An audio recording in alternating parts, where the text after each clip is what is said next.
네, 오늘은 여러분과 함께 우유에 대해서 이야기를 나눠보겠습니다. 많은 분들이 어렸을 때부터 우유를 많이 먹어왔을 거고요. 저도 어렸을 때 기억에 초등학교 때 우유 먹는 재미로 학교에 갔던 기억도 납니다. 그 당시에 먹었던 우유의 고소함은 지금도 잊을 수가 없는 것 같은데요. 요즘에는 그 맛을 찾기가 좀 어려운 것 같습니다. 그렇지만 지금은 공부하고 나서는 가능하면 우유를 저는 못 먹게 하는 편인데요. 그 이유에 대해서 한번 나눠보겠습니다. 예, 딱 보기만 해도 신선한 우유처럼 보이고 소에서 갓짠 우유 이렇게 보이시면 정말 먹음직스럽죠. 근데 실제 내면을 들여다보면 과연 이걸 먹을 수 있을까? 그런 생각이 들 수가 있습니다. 우유를 먹으면 힘이 난다 이런 광고도 있죠. 실제 우유 소비량을 보시면은 1974년부터 시작해서 2016년까지 끊임없이 소비량은 증가하고 있습니다. 기하급수적으로 증가하죠. 국내 생산량은 근데 2001년도를 기점으로 계속 추락세에 접어드는데 축산농가의 어떤 양도 아마 관여를 할 것 같습니다. 생산량이 그냥 계속 올라갈 수는 없거든요. 근데 소비량이 증가하는 거에 맞춰서 어쩔 수 없이 수입을 하게 되죠. 수입량이 생산량을 앞지르는 그런 시대가 온 거죠. 그 정도로 많이 먹습니다. 근데 문제는 보시면은 하루에 우유 소비량에 따라서 전립선암에 의한 모탈리티 레이트를 봤더니 거의 이렇게 증가 속도가 비슷하죠. 소비량과 암 발병률에 의한 모탈리티 레이트가 지금 같이 증가하고 있죠. 그 다음에는 이것도 똑같이 X축이 우유 소비량이고요. Y축은 유방암을 얘기하는데 유방암 발병률조차도 또는 유테라인 캔서는 자궁암인데 이것도 레이쇼가 0.8이니까 80% 가까이 일치한다는 얘기입니다. 암 발병률이 우유 소비량과 밀접하게 관련이 있다라는 그런 논문들은 되게 많습니다. 그러다 보니까 이분 같은 경우는 아마도 우유 안에 들어있는 단백질이 암을 유방하는데 암을 프로모트 좀 더 증진시키는데 연관되어 있지 않느냐. 그 중에서 카제인이라는 단백질을 보고 있는데요. 카우밀크에 87% 정도 들어있고요. 모든 스테이지 암을 프로모트 하는데 영향을 준다라고 이분은 보고 있습니다. 그래서 우유의 진실인데 첫 번째는 대량 생산의 비밀이에요. 옛날에 어렸을 때 직접 풀을 먹인 소들 또는 양이라든지 염소를 키울 때 젖을 짜가지고 먹었다 이런 것들은 내가 볼 땐 약이 될 수도 있을 것 같아요. 근데 지금은 대부분의 젖소들이 뭘 먹습니까? 다 사료를 먹잖아요.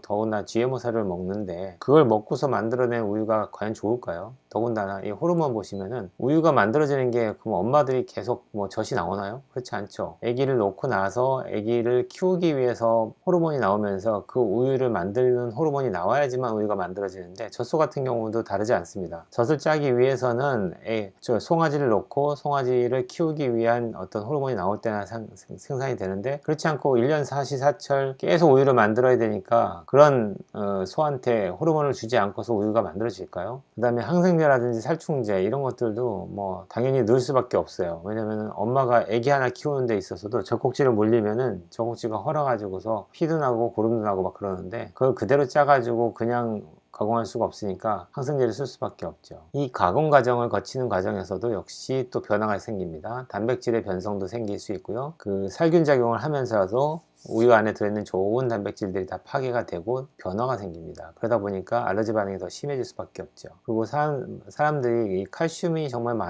많다고 하더라도 우리가 흡수할 수 없는 칼슘이다 보니까 실제 우유 안에 있는 칼슘은 흡수율이 10% 내외라고 보고 있어요. 그러니까 아무리 많이 들어있어도 흡수가 잘 안 되죠. 오히려 골다공증의 원인이 된다는 얘기도 나옵니다. 그러다 보니까 칼슘을 보충했다라는 홍보도 많이 하는데 실제로 우유를 먹어서 골다공증이 호전되지 않습니다. 암 발병률은 당연히 증가하고요. 모든 스테이지 암의 진행 가속성과 암 발병과 우유가 연관성이 있다는 논문이 많습니다. 이 항생제만 본다면은 항생제 사용량을 보시면 한국이 1300톤 정도 되고 미국이 9000톤이 넘으니까 미국 이거 못 먹겠네 이렇게 얘기할지 모르겠는데 이것만 계산하시면 안 되고요. 육축 생산량을 보셔야 됩니다. 미국은 어마어마하게 소를 키우기 때문에 소 전체 키우는 양과 사용량을 비례를 보시면은 우리나라보다 훨씬 적게 쓰죠. 미국이. 우리나라가 최고입니다. 호주 같은 경우가 최저죠. 그래서 저 같은 경우에는 호주에서 풀 먹인 소를 파는 곳이 있습니다. 거기서만 고기를 사다가 저는 먹습니다. 한우를 저는 안 먹습니다.